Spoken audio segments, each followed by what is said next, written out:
Hadirin yang dirahmati Allah Subhanahu wa taala, insyaallah pada kesempatan subuh yang singkat ini kita akan membahas tentang 4 hal yang harus kita lakukan di dalam rumah tangga kita. Masya Allah, semoga dapat kita amalkan, baik saya pribadi dan juga yang mendengarkan sekalian. Yang pertama hal yang harus dilakukan di dalam rumah tangga kita bersama keluarga kita ialah beribadah kepada Allah Subhanahu wa taala. Jadi ibadah kita kepada Allah Subhanahu wa taala jangan sampai hanya kita lakukan di masjid saja. Di rumah juga bisa kita lakukan ibadah kepada Allah Subhanahu wa taala. Salah satunya contohnya seperti kita sholat malam, saling bangunkan, suami istri saling bangunkan untuk sholat malam. Karena itu adalah ibadah kepada Allah Subhanahu wa taala. Salah satu ibadah yang Rasulullah Shallallahu alaihi wasallam hampir tidak pernah tinggalkan. Oleh karenanya apabila kita belum melaksanakan sholat malam bersama keluarga, kita usahakan, kita niatkan mulai hari ini atau mulai besok malam, insya Allah semoga kita bisa laksanakan ibadah bersama keluarga. Dan ibadah ini bukan terpaut sholat saja, bisa berzikir bersama, misalkan selesai sholat subuh, suami sholat subuh di masjid misalkan, kemudian istri sholat subuh di rumah, bisa sebaliknya ke rumah misalkan berzikir bersama. Ini Masya Allah, ini adalah hal yang luar biasa. Jadi membangun keharmonisan bukan hanya hal keduniaan saja, bukan kita hibur diri kita dengan kita hanya cari kegembiraan dengan shopping, dengan belanja, dengan jalan-jalan, tapi juga dengan beribadah kepada Allah Subhanahu wa taala.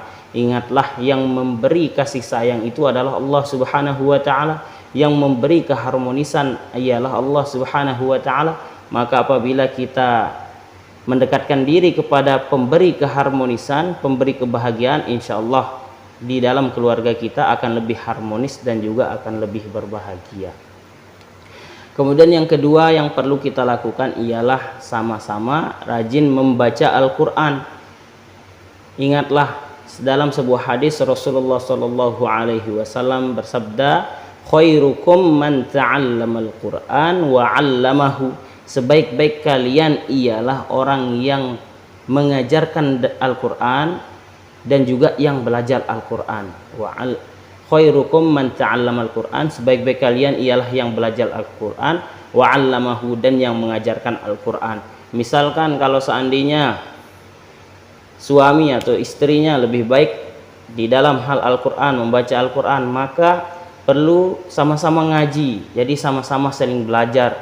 Dan ketika itu kita akan menjadi orang yang terbaik, dua-duanya akan menjadi orang yang terbaik, yang belajar maupun yang mengajarkan maupun yang diajarkan. Jadi suami istri dapat kesempatan menjadi orang terbaik dengan apa?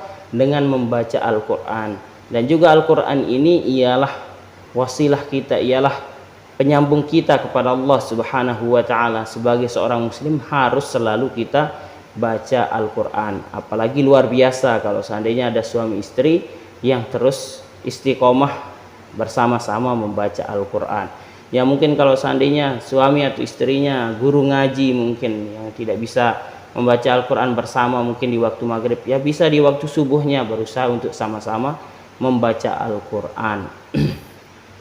Dan membaca Al-Quran ini salah satu fadilahnya apabila kita baca minimal 10 ayat di dalam satu malam, maka kita akan terbebas dari golongan orang-orang yang lalai. Jadi kita tidak akan tercatat sebagai orang yang lalai. Ini diterangkan di dalam hadisnya Rasulullah Shallallahu alaihi wasallam. Jadi yang pertama tadi ialah kita harus berusaha merajut kebahagiaan itu dengan beribadah kepada Allah Subhanahu wa taala, mendekatkan diri kepada Allah Subhanahu wa taala. Yang kedua ialah membaca Al-Quran. Kemudian yang ketiga ialah perlu kita adakan diskusi-diskusi ringan atau mungkin kultum bisa. Kalau seandainya suaminya bisa ceramah, ya bisa kultum, adakan ta'lim mungkin sebelum tidur atau entah kapanpun itu bisa adakan ta'lim atau bisa adakan kultum. agar di sana di kultum itu, di ta'lim tersebut membaca hadis-hadisnya Nabi Muhammad sallallahu alaihi wasallam, mendiskusikan hal-hal keislaman yang lain.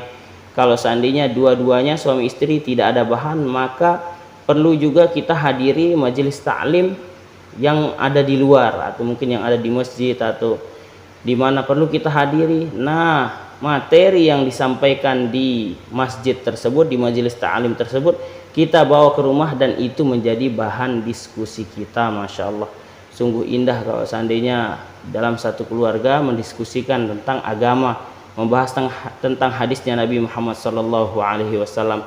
Tapi ingat, di sini jangan sampai diskusi berubah menjadi perdebatan karena perbedaan pendapat. Mungkin si istrinya berpendapat seperti ini, si suaminya berpendapat seperti ini, malah jadi debat.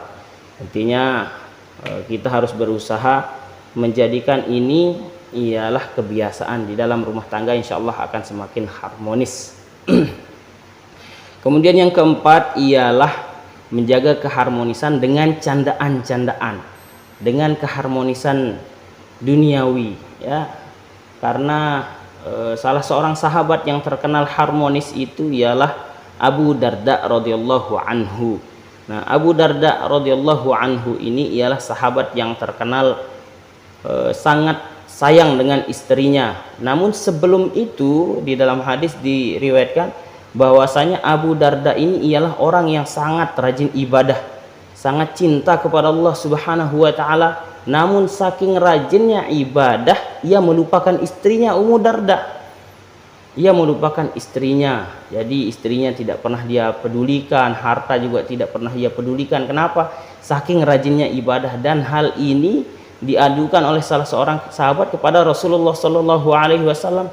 Maka Rasulullah sallallahu alaihi wasallam menjelaskan bahwasanya perbuatan Abu Darda radhiyallahu anhu itu ialah perbuatan yang kurang tepat, karena keluarganya punya hak, badannya juga punya hak, ya, badannya punya hak. Karena Abu Darda diriwayatkan saking rajinnya beribadah, kesehatannya pun, badannya pun ia tidak pedulikan. Jadi istrinya punya hak, kemudian badannya punya hak, kemudian keluarganya yang lain juga punya haknya. Intinya harus diseimbangkan, jangan sampai kita ibadah lupa dengan keluarga, lupa dengan diri sendiri. Nah, jadi yang keempat ini ialah kita membangun keharmonisan. Abu Darda ialah orang yang terkenal sangat sayang dengan istrinya. Bahkan salah satu quotes-nya, salah satu perkataannya yang banyak dikutip sekarang itu ialah ia menasihati istrinya, apabila engkau mendapatiku sedang marah, maka buatlah aku tenang atau buatlah aku ridho. Dan apabila engkau sedang marah, aku akan berusaha untuk membuat kamu ridho. Karena kalau tidak demikian, maka kita akan cepat bercerai. Nah, ini adalah quotes, ya, au kama qala, atau sebagaimana yang dikatakan oleh Abu Darda. Intinya nasihat Abu Darda kepada istrinya, kalau dia sedang marah maka buat dia tenang. Kalau nanti istrinya sedang marah, dia akan berusaha membuat istrinya tenang. Karena kalau tidak begitu nanti cepat kacau rumah tangganya, cepat konflik dan cepat bercerai, ya. Na'udzubillah min dzalik. Jadi yang keempat ini perlu kita mungkin refreshing, mungkin liburan, mungkin canda-candaan keduniaan. Intinya asal tidak melanggar aturan-aturan yang ditentukan oleh Al-Quran dan Sunnah Allah Subhanahu wa Ta'ala dan juga Rasulullah Sallallahu Alaihi Wasallam, maka perlu kita lakukan candaan-candaan keduniaan, perlu refreshing. Pokoknya hal-hal keduniaan juga perlu menghiasi kehidupan kita, jangan terlalu serius.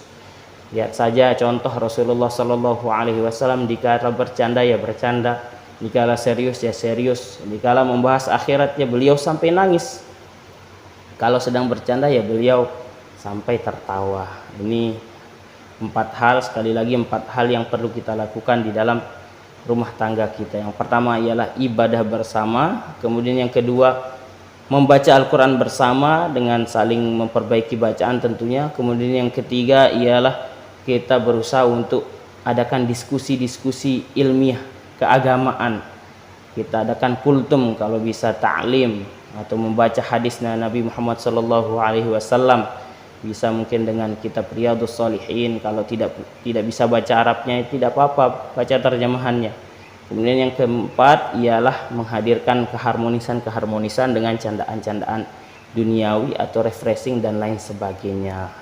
Jadi 3 poin pertama itu berkaitan dengan akhirat, kemudian poin terakhir ialah berkaitan dengan keduniaan. Semoga bermanfaat untuk saya pribadi yang menyampaikan dan untuk yang mendengarkan sekalian. Wallahu a'lam bishawab.